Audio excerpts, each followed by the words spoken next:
Hello and welcome. Thank you for joining in today. Today's lesson is the first lesson in a series of lessons titled Back to the Basics. The purpose for this particular series is to go back and look at the first century church, and I want to reclaim some of the teachings, practices, and fundamental beliefs of first century Christianity. So, for this class and probably the next two, I want to look at belief in God. So, we want to discuss the existence of God. Discussing the existence of God is fundamental because it is at the center core of our being. Believing in God is the first step in our salvation, and in fact, it is essential for salvation. Belief in God answers many existential questions. Questions such as, where did I come from? Why am I here? What is my purpose in life? And where am I going? When we have a belief in God, a lot of these questions can be answered. Belief in God actually profoundly influences our thoughts, our ideas, our goals, our direction in life, the way that we talk, the way that we live our lives, and our worldview, the way that we perceive the world. The psalmist says in Psalms 14, verse 1, it says, "For the director of music of David, the fool says in his heart, there is no God. They are corrupt, their deeds are vile. There is no one who does good." So, what is David saying here? He's saying the person is not a fool for thinking that God does not exist. He's saying the person is a fool for telling himself that God does not exist. So, this particular person is one who is in opposition to God's objective morality, God's standard of what is right and wrong. We know this because of the evil that follows his self delusional statement that there is no God.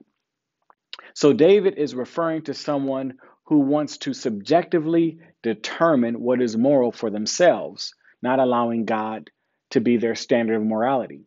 So this statement, there is no God, is less about disbelief, and I think it's more about rejecting God's moral absolutes for our lives. But before we move forward, we must first define what we mean by God. So here's a working definition. God is the eternal, non material, uncaused creator of the universe. He is the all powerful, all knowing, always present, absolutely moral, all loving being who offers eternal life to humanity. So, as we move forward with belief in God, I want to discuss 5 arguments for God's existence. Argument number 1 is life without God. Argument number 2 is from desire. Argument number 3 is from morality. Argument number 4 deals with cosmology. And argument number 5 deals with the fine tuning of the universe. So let's talk about life without God, the argument from life without God. Let's say God does not exist, right? So take away all the distractions and diversions of life. Remove from your mind your career, your education, your friends, your family, food, music, money, sex, drugs, pets, the beauties of nature, and all the pleasures of life. Remove all of that from your mind. What are you left with? You are left with contemplating your own existence. Life suddenly becomes miserable and meaningless if there is no God. So without God, all of what we enjoy in life is but a mere accident and a distraction from our pending doom and non existence. If God doesn't exist, then life ends at our death. If there is no God, then there is no real meaning, value, and purpose in life. Life becomes simply a random of gathering of chemicals brought about by chance, which will inevitably end in nothingness. That is, if God does not exist. So the idea of value, purpose, and meaning is an illusion of the human experience if there is no God. So without God, there is no ultimate significance for human life. Life ends with nothingness. So life must therefore mean absolutely nothing. If God does not exist, then our inevitable destiny, which is non-existence, is unrelated to our behavior. Could you imagine there's no accountability for what we do and how we behave in this life? However, if God does exist, then our destiny is related to our behavior, giving real meaning, purpose, and value to life. According to French mathematician Blaise Pascal, he says, if one believes that God exists and he does not, he has gained nothing. If one believes that God does exist and he truly does, he has gained eternal life.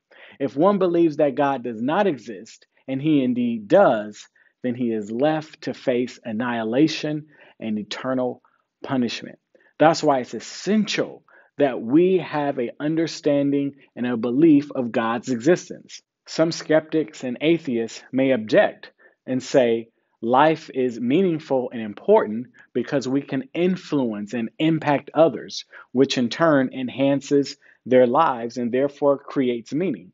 So what is the response? The response is this idea imparts relative meaning to certain events, but will ultimately result in extinction and non-existence.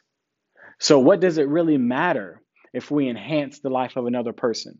What does it ultimately matter if we leave a lasting impact on the world if it all leads in non-existence and extinction? If God does not exist, that is the outcome. To say that life has no ultimate meaning leads to despair. To say that life has no ultimate meaning but choose to live with meaning and purpose, I think is self-delusion. To help illustrate this idea a little bit more perfectly, let me refer you to a video by Reasonable Faith, which is written by Dr. William Lane Craig. You know, nobody asked me if I wanted to exist. Yeah, one day, boom, there you are, and you think to yourself, why am I here? Well, what do you think? Is there a reason we're here? Do our lives have any real significance? Well, that depends. On what? On whether or not God exists. Wait, hold on. Are you saying that my life has no significance because I don't believe in God? No, not at all. I'm saying that if God doesn't exist, it doesn't matter what you believe. Our lives would have no objective meaning, value, or purpose. Many atheists themselves recognize this. If atheism is true, life is absurd. Okay, and why do they think that? To begin with, if God does not exist, then the physical universe is all there is. Which means you and I are just accidental byproducts of nature. Right. So? That means we were not intentionally designed. So there's no purpose for us being here. Whoa. It gets worse. If God does not exist, there is no absolute standard of moral value. You've heard of Richard Dawkins, the atheist. He points out that in a materialistic universe, there is at bottom no design, no purpose, no evil, no good, nothing but pointless indifference. So you're saying atheists can't be good people? No, I'm not saying that. Many atheists live good lives. What I'm saying is, atheism fails to provide an objective basis for saying any particular action is good or evil. Oh, come on. After millions of years of sociobiological evolution, humans have developed a sense of morality. We all know it's good to feed a hungry child and bad to torture someone for fun. Of course we do, but that's precisely what atheism cannot explain. If there's no God, then what we consider right or wrong is nothing more than an accident of evolution or a human social convention. So what? I'm good with that. Really? Evolution implies survival of the fittest, not morality. And social convention means that racism, intolerance, and cruelty are not really wrong. They just happen to be unpopular. Okay, so atheists need to come up with some objective standard for rights and wrongs. How about this? If an action leads to human flourishing, then we can say it's objectively good. And if it doesn't, it's objectively evil. But why think that human flourishing is good? Aren't you being species-centric? Why not refer instead to the flourishing of rats or cabbages? Well, And who gets to decide what contributes to human flourishing? Hitler was convinced killing millions of Jews would promote human flourishing. And Margaret Sanger thought forcing poor people to be sterilized would lead to human flourishing. As Guy Nielsen points out, pure practical reason will not take you to morality. So if atheism is true, there is no legitimate basis for saying that behaving one way is worse than behaving any other way. So it really doesn't matter how you live your life. Your day-to-day choices are meaningless. That's depressing. So if there's no God, what happens when you die? Well, nothing. You simply cease to exist. Right. So one person lives a kind, generous, thoughtful life. Another lives a horrible, violent, selfish life. It doesn't matter. In both cases, the outcome is the same: nothingness. So how can their life choices have any objective meaning? Well, it's certainly meaningful if I discover a cure for cancer or save a child's life. I agree completely. But atheism can't explain why.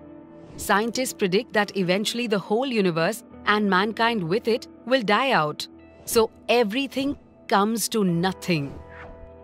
That's why atheist Bertrand Russell says we must build our lives on the firm foundation of despair. No thanks. I'd rather live a happy life. You're not alone. Every atheist has to choose between being happy or being consistent. You can tell the whole world you're an atheist, but you can't really live like one. Okay, so you're a Christian. If your God did exist, how would that change anything?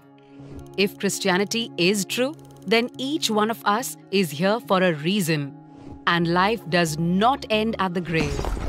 And God, He's the absolute standard of goodness. He knows you, He loves you, and He intentionally created you. So your life ultimately does have objective meaning, value, and purpose. That means you can live a life that's both happy and consistent. Well, that doesn't prove Christianity's true. Agreed. I'm simply pointing out that for Christians, living a life that is both happy and consistent is possible. For atheists, it's not. So what are you going to choose?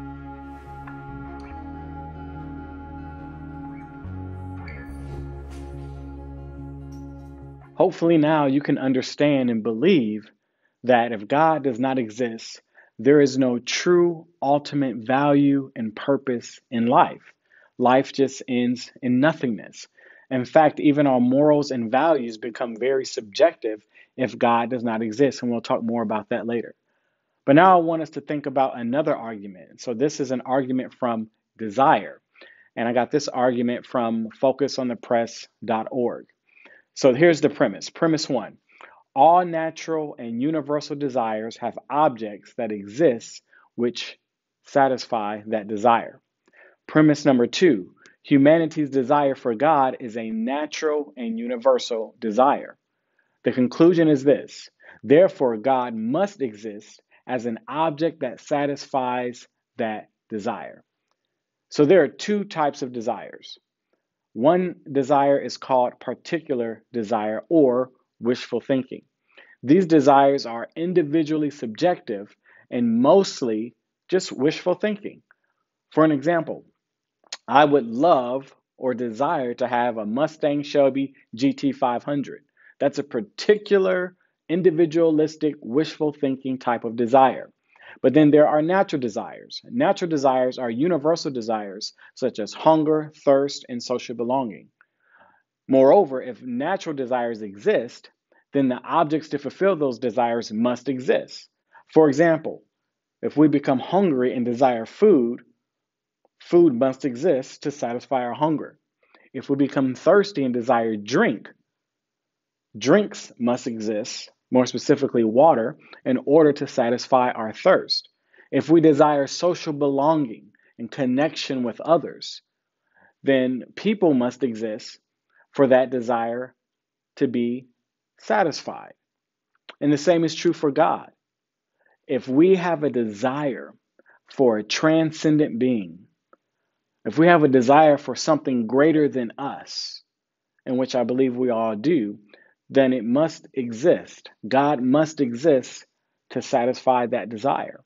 However, some may object, by stating that belief in God is not a universal but particular and wishful thinking desire.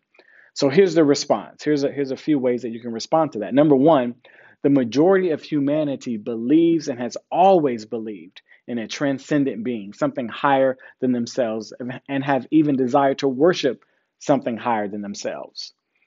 The majority of the population of the world has believed in something greater than themselves, even though some may claim they don't. And number two, people do desire God naturally, but may have misdirected their desires to some other object in place of God. For example, if you look at Ecclesiastes chapter 1 and 2, Solomon talks about how he went to satisfy all these desires and indulgences and pleasures of life. It talked about him pursuing objects instead of pursuing God.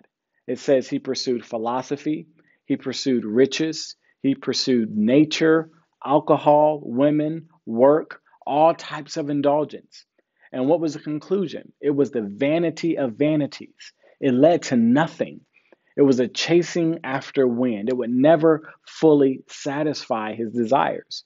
These were only temporary satisfactions that never led to true significance and fulfillment. And then we are familiar with Ecclesiastes chapter 12, verse 13. This was his conclusion after attempting to fill these desires and live out his pleasures. He says, "Now all has been heard. Here is the conclusion of the matter. Fear God and keep his commandments, for this is the duty of all mankind." So right there, Solomon, the most wisest man to ever exist, says this: I've tried everything. And the conclusion, after having all my pleasures fulfilled, is to fear God and keep his commandments.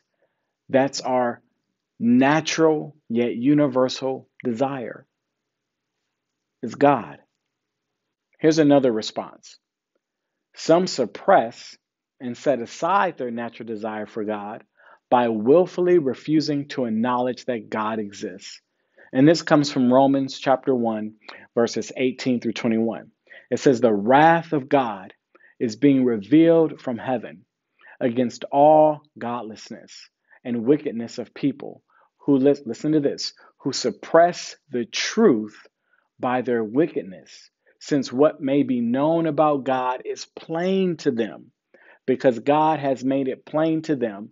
For since the creation of the world, God's invisible qualities, his eternal power and divine nature have been clearly seen, being understood from what has been made, so that people are without excuse. For although they knew God, they neither glorified him as God nor gave thanks to him, but their thinking became futile, and their foolish hearts were darkened." This suggests that there are no real atheists, that real atheism does not truly exist, but only those who are merely rejecting God by intellectual dishonesty. They are pretending that God does not exist. And of course, this is something they may not admit, but according to Paul in this passage to the Romans, is that people really do believe in God, but they don't glorify him, they don't give him thanks, and they suppress the truth by wickedness. So I want to also play another video, and this video describes the argument for God by way of desire. It was C.S. Lewis who made this particular argument famous. The argument is that because all innate human desires correspond to real objects, our innate desire for God validates him as a real object. Innate human desires are those that are natural and universal across a wide spectrum of cultures. For example, the desire for food, drink, clothes, sleep, sex, beauty, companionship, and knowledge. They're all examples of innate desires that relate to real objects. Now, innate desire should not be confused with artificial or psychologically contrived desires. Desires for superpowers, for example, Aladdin's lamp or Shangri-La, are not innate because they are motivated by external influences from culture, marketing, movies, or fiction. That means the existence of contrived desires do not refute the argument from beauty. What also cannot serve as a refutation are examples of individuals who do not have a desire for God. I mean, after all, just because some people are asexual does not mean sex does not exist. Throughout the ages, people in every known civilization have yearned for something beyond what this world can offer, the transcendent, the eternal. These people also included Gnostics and atheists. For instance, Bertrand Russell once wrote, "The center of me is always and eternally a terrible pain, a curious, wild pain, a searching for something beyond what the world contains." What this all shows is that there really is a God-shaped vacuum in every heart which only God can fill. The argument from desire is based on empirical observations of real human experiences that people do not possess innate desires unless real objects exist that can satisfy them. A person desires food because food exists. A person desires God because God exists. But you might say desiring God shouldn't apply because it doesn't relate to the material world. Well, C.S. Lewis answers this point. He said, "If I find in myself a desire which no experience in this world can satisfy, the most probable explanation is that I was made for another world." Lewis's explanation ultimately leads us to consider the Christian worldview, that we were created by God and for God. And unless we understand this point, our lives are unlikely to ever make sense. Well, I want to thank you for joining with me in this lesson today. I hope you found it informative. I hope it was encouraging, and I hope it helped to affirm, reaffirm, or confirm the faith that you already have. I encourage you to join me next time as we continue arguments for God's existence, as we establish a firm belief in God. Have a blessed day. Thank you.